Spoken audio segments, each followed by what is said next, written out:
My name is Maximus Decimus Meridius, commander of the armies of the North, general of the Felix Legions, loyal servant to the true emperor, Marcus Aurelius, husband to a murdered wife, father to a murdered son, and I will have my revenge in this life or the next. Thank you very much for that. Yes, that is the monologue that I gave to my friend Russell in the hit 2001 movie Gladiator, based upon my actual life experience as a Roman gladiator.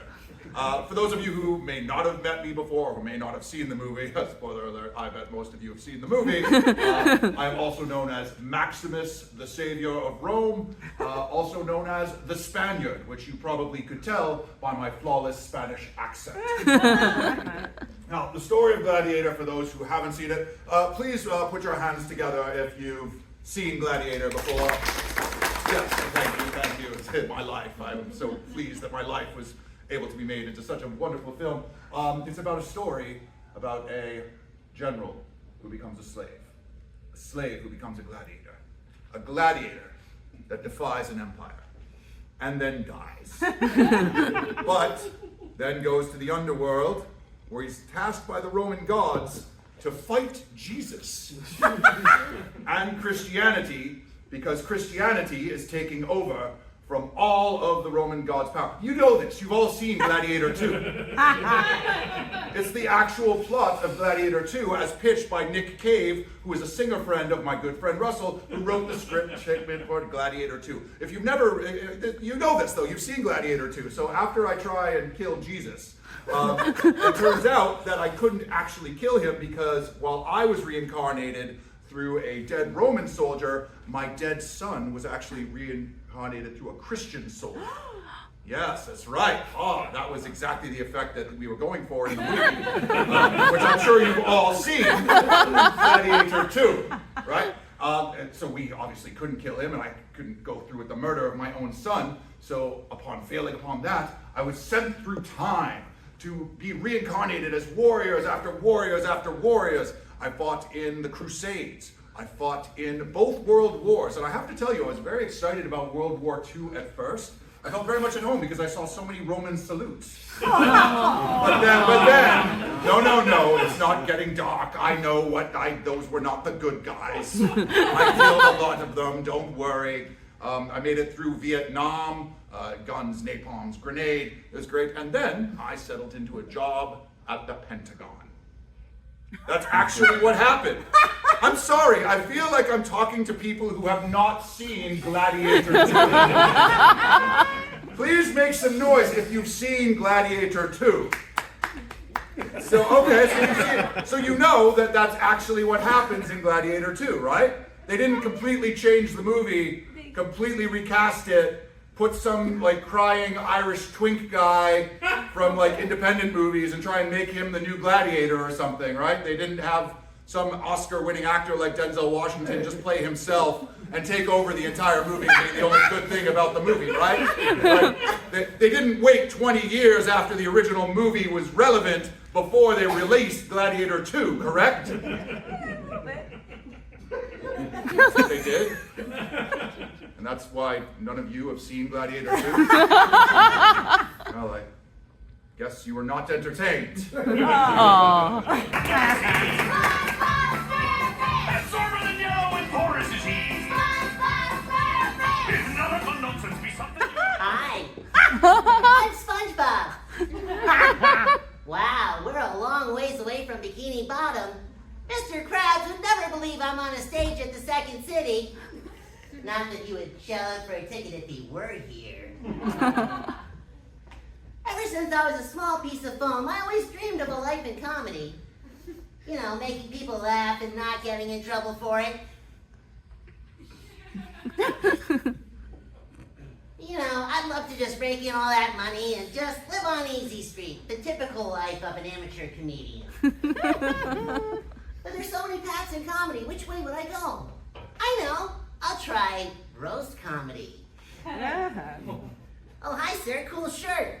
Did you borrow it from a friend? Roasted! Oh, hi, ma'am. I like your hair. Looks like someone cut it. Roasted! Oh, I see a couple over here. Looks like you guys are gonna smooth. Roasted! I don't know. I feel a little bit guilty. I don't think roast comedy's my type of comedy. Maybe I'd try something like, I don't know, one-liner comedy.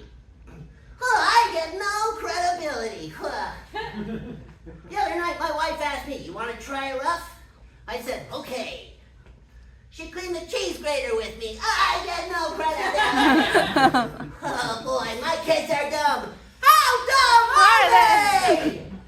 They're so dumb that they spent their entire life in a school, still can't get a job. I can't get no credibility.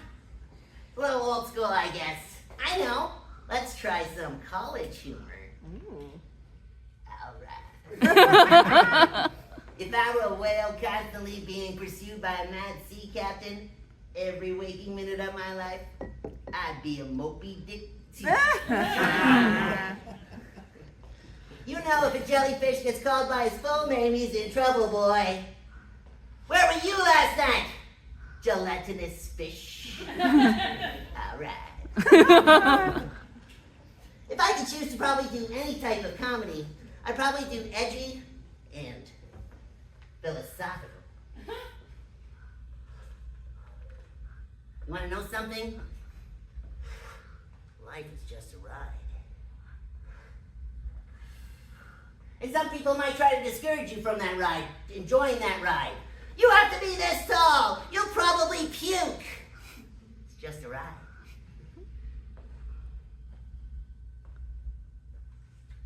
But don't let them. You got to make a choice. You got to choose between fear or enjoying that ride. Wait a second. I've never wanted to be a comedian ever since I was a small piece of foam. I just want to ride rides. I love rides. Sorry for wasting your time. Yellow and porous is he.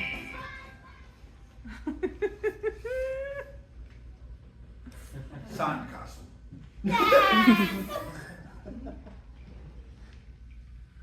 Wow. You constructed that real fast.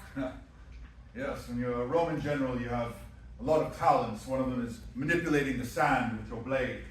You know, as my new adopted son, SpongeBob, I could teach you such things. Really? Yes, I could. Wow. Hey, I heard that all roads lead to Rome. Yes, that's true. Where Have did you that thought come- about the Roman Empire today? Just now. There you go. That's what happens. This particular road leads to the Antioch port. Is that in Rome? That's in Rome. That one over there leads to the Colosseum. Is that also in Rome? That's also in Rome. That one leads to... Oh, wait, I got it! Yes. Please go. That leads over to the travel agency in Rome. That's right. And right next to the travel agency in Rome was the apartment that my original wife and son used to share when they would make their way from España and visit me in the imperial city. That's going to be on the test? My new son, there is no test. Oh, thank God.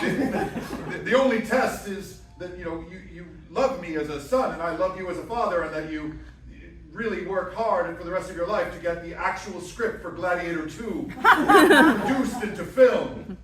But I don't even have any contacts. SpongeBob, why do you think I would have adopted you if you don't have contacts?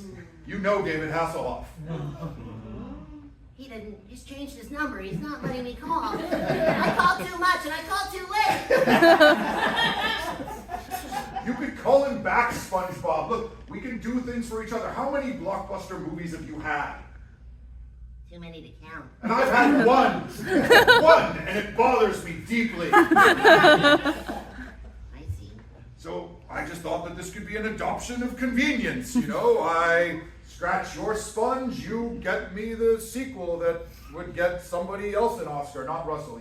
Have you ever wondered maybe that you need to do more of a family-oriented sequel? A family-oriented sequel to Gladiator. Yeah,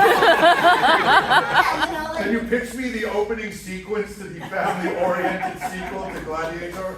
I thought you'd never ask. Take the front of the beach. We cut to the beach. Waves crest along the shoreline. Oh, what's that? Maximus has made me a brand new castle. And a guest castle. And he's gonna pass me a beach ball. I'm open! SpongeBob, I can't help but feel that this is more about you than it is about me. This is more about your need for a positive father figure in your life and less about my need for a blockbuster sequel that people would actually see. Listen to me, Maximus. You're just not family-oriented friendly. So I'm just trying to sort of soften the edges. I love you. It's a little sudden. I'm sorry. I don't know how to father. I'm away on assignment so long. I'm leading the armies of the North. And yes, you don't have to put your hand up on your father. You can just interrupt like other children. That's just good manners. Alright, well, I happen to see that in the Colosseum you had some lions. Mm-hmm. And tigers? And bears, oh my! I don't get the reference. Bring them into the movie. Kids love animals. Do you know in the new Gladiator 2 they had sharks in the Colosseum? No, that's bad. How are you going to get a shark from the coast into a Colosseum? It's completely historically inaccurate. Like an aquarium! Yes, like an aquarium. Ridley Scott's aquarium! Scott's Aquarium, Waterworld, ooh, it's Marineland. Or not. I heard they hurt animals there. Was that an actual place? I was just pitching the name of a movie. I was just imagining that sounded like a bad place for animals. It really does when you think about it. SpongeBob, Yeah? I'm sorry if I came on a little too strong with my need to have my story win a second Oscar. It's just that since losing my first family, I've been alone. I've been time hopping through body after body after body after body of soldier and just committing murder after murder and murder and murder. And now I work in the Pentagon at a Pete Hegseth. There's so much murder, so much death, so much dismemberment. I mean, I'm literally, well, I can't tell you, but you know, if you ever like Belarus, don't get used to it. That's all I'm saying. There's a lot going on in my life, and I was just hoping that maybe having a kind, wonderful, funny, loving son in my life with me would soften some of my edges and make me family friendly. Well, I can't make you not a murderer.